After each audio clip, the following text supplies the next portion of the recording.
this particular video, I want to talk about how to create a profitable Amazon site in a very short amount of time with very simple steps. And the first step is to find the products that you want to promote, and the second step is how you promote them.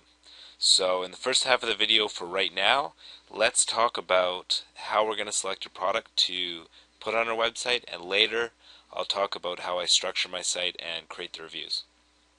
So to start off with, a lot of people go to Amazon directly, and I think that's a really good idea. It's you're trying to sell on Amazon, so knowing how well the product's received on Amazon makes a lot of sense, if that's proper English sentence.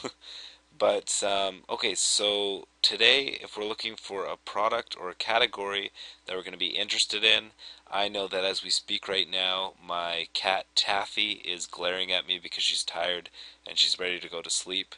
So it makes me think of pets, and it makes me think that, maybe I want to create a pet website. So we don't need to fill anything in here. We can leave this completely blank. If you click the Go button now, you're taken to the category page for pets. And this is what people do here, is they'll research on here. And I think that this is a mistake at this point. I think you need to go one step further, and that is to go to the very top and click on bestsellers. It just takes a second, and it takes us to a page that ranks the best-selling products in the pet supplies category. So this is Amazon telling us directly what is selling right now, and in what order they're selling, and even furthermore, it'll even tell you how long it's been selling really well. So if you see a really good product that's been in the top sellers that has a low amount of days, that it could still be a good product, but that could also indicate that it's just a trend and it's not going to be that popular for much longer. So I recommend that you have a product, usually, unless you're fairly confident in it, that has a decent amount of days in the top bestsellers list. And the other tip that I have for you for this bestsellers list is, in general, try and avoid the first product or the first few products, because more than just you are looking at the Amazon bestsellers list, and most people are too lazy to look further for better products.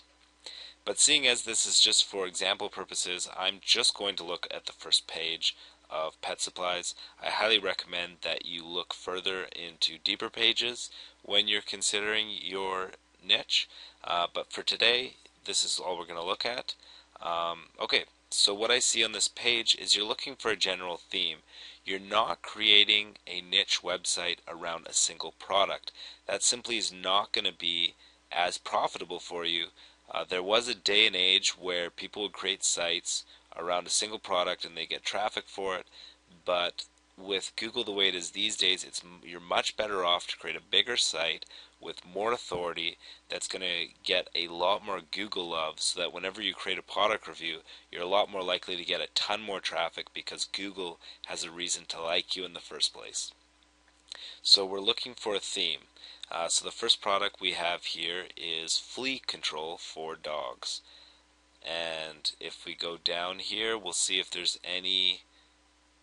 We got dog treats, so let's see if there's any common themes. This one is oral hygiene chews, and this one is flea control again, and this one I looked up is joint, for dogs' joint health. So a very popular common theme that I'm seeing in this category is products about caring for a dog's health. So it would be very easy for you to create an Amazon site with a theme about dog health, and I would be guessing that there's not that many Amazon sites out there that cater specifically to dogs' health, so this could be a very good opportunity for anybody watching right now, and there are a number of products that you can select to go with. Now quickly, I want to talk about why you should do product reviews instead of general keywords. And I talked about this in a previous video. The idea is that general keywords don't convert into sales nearly as often not even close. So even though product reviews get less traffic, they still make far more sales because the visitor has their credit card out and they're interested in actually spending money. Whereas general keywords, buyers are still in the research phase. They're not ready to make a buying decision yet. This seems kind of contradictory to the keyword research tutorial I put you through, but don't worry, that keyword research tutorial is still valuable because general keywords are better suited for Amazon sites and also for informational sites if you're trying to establish yourself as an authority.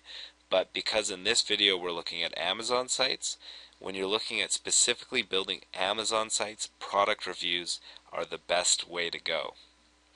Okay, and this is what you've probably been told a million times, so I don't want to spend a bunch of time on this, but it's fairly obvious that you want to pick products that have a good customer review score and that have a lot of product reviews and are at a decent price.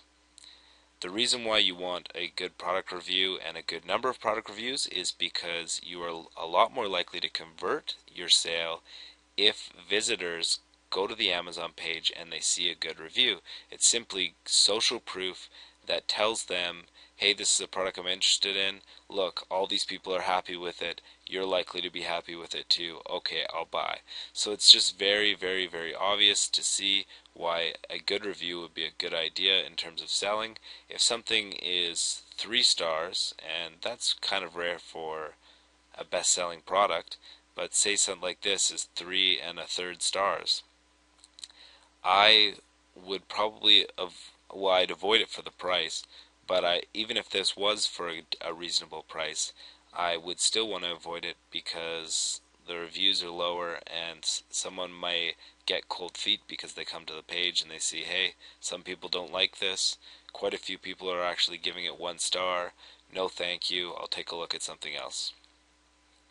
So this one is the perfect example of a product that you would want to promote.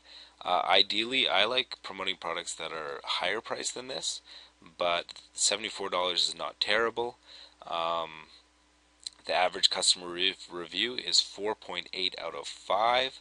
Almost everybody's giving it a 5-star rating, and there's a reasonable amount of reviews. So if you have a product review for this particular product and the visitor goes to the page on Amazon, they're going to see the awesome social proof and the reasonable price, and they're going to think, okay, I was researching it, I've confirmed that I want to buy it. I was on the fence, but now this has convinced me that I want to make a purchase, and bam, affiliate sale into your account. Alright, and the last part of the video is how you create your Amazon site. This site I created purely for example purposes, so it doesn't have that many reviews. I think it's like 15 pages, and I just wanted to be able to show my subscribers that with an Amazon site you can make a reasonable amount of income. Even the site alone makes $30–40 per month, and I just created it as an example. It's something that you could easily do as well. I don't recommend this niche. It was just for an example purposes, and it doesn't convert the best. It converts reasonably though. And as always, as I've mentioned in other videos, Amazon autocomplete, absolutely a must-buy if you're a Amazon affiliate with any number of sites, because even if you have one Amazon site, this will more than pay for itself in a very short amount of time. I don't normally recommend a ton of Amazon products that or promote the idea of making a ton of extra money through Amazon by putting them on their site. I think usually that they're distracting and can lots of times lower conversions, but my testing has proved that this particular plugin is a no-brainer when it comes to increasing conversions. If you go down below here, you've heard before that I recommend the ClickBump theme. It categorizes everything for you. So I have everything separated by cords and accessories, headphone amps, headphones, speakers. And if I was building this out as a legitimate Amazon site, which I may do in the future anyways, I would have more categories here, and they would all be about music, electronics. But since I have the most pages in headphone reviews, I'm going to look at that category right now. And if you want to check out this site on your own time, it's called totuktuk.com. really weird domain name. I purchased it as an age domain name so that my rankings in Google would be better. That's a lesson I'm going to show at a later day, where I'm going to show you how you can buy old domains with high page rank and actually get quite a big ranking boost out of it. But for today, let's take a look at the category page of one of my Amazon sites. So this is the headphone reviews category, and I have about 15 reviews, or I'm not 1 to 5, looks like about 11 or so. And actually what I had the other day, about 2 days ago, I had a sale for the Beyerdynamic Tesla T1. Now what you should know about this headphone is that it's $1,000. So when I made that sale, I actually got $40 in commission just for that one sale alone. And I cannot stress enough how important it is for you guys to choose products that have a reasonable amount of cost, a reasonable amount of money, because the commissions you make are going to be way higher. And to put this into the perspective for you, if you make a sale of $1,000 product in the electronics niche, that's going to get you $40 commission. Whereas if you make a sale for a $30 product, you're going to get $1.20 commission. So you get 40 times as much money simply by promoting a product that's a higher cost. And I think the myth that a lot of people think is that higher priced items are harder to sell, and that's really not the case. It's just about the amount of people that are interested in that product, and if there's a reasonable amount of traffic for a high priced product, that is brilliant, because the conversions don't necessarily have to be lower. You can sometimes get very good conversions for expensive products and make an absolute killing. So now I just want to talk about the structure of my review page. So headline at the top, you guys all know that. Autocomplete I have on every page because I'd be silly not to. It's awesome. I have a short introduction, and sometimes I have pros and cons here. And I have 2 affiliate links on my page. One after the introduction, and one at the bottom of the page. And there's a difference with the way I present my affiliate links, and this is what I want you guys to pay attention to. At the beginning of my product review, I have a very unaggressive statement where I say click here to see what others are saying, or I might say click here to check out other customer reviews or customer testimonials. Basically, I'm just very passively saying, hey, if you want to see what other people are saying, check it out. Because generally you'll get 2 kinds of visitors. People that have a short attention span and they're ready to go to Amazon at the beginning. And in that case, this is a very easy way to get them there, because they do a very small amount of reading and then they say, okay, sure, I'll check out what other people are saying, or I'll check out Amazon, whatever. But at that point, they're not ready to be sold to. You're actually going to scare people away if you say click here to buy, because when they're looking for reviews, they're not ready to buy yet. And what I'm hoping is that if they check out what other people are going to say, then Amazon is going to sell for me. The customer reviews on Amazon are going to be a bunch of reviews that work in my favor, because I get the commission once they get there. And the link at the bottom of the page is where I'm more aggressive. And here's the rationale behind that. At the bottom I say click here to purchase. I don't say click here to check reviews. And that's because, in my mind, if I get a visitor that's come to my page and they're interested in this product, and they've gone through the entire page from start to finish, and they make it to the end, they've proved to me that they are interested in this product, and they're interested enough to read the whole page. I don't know about you, but I'm kind of lazy when I'm on the internet, and I don't read through an entire page of content unless I'm genuinely interested in the content.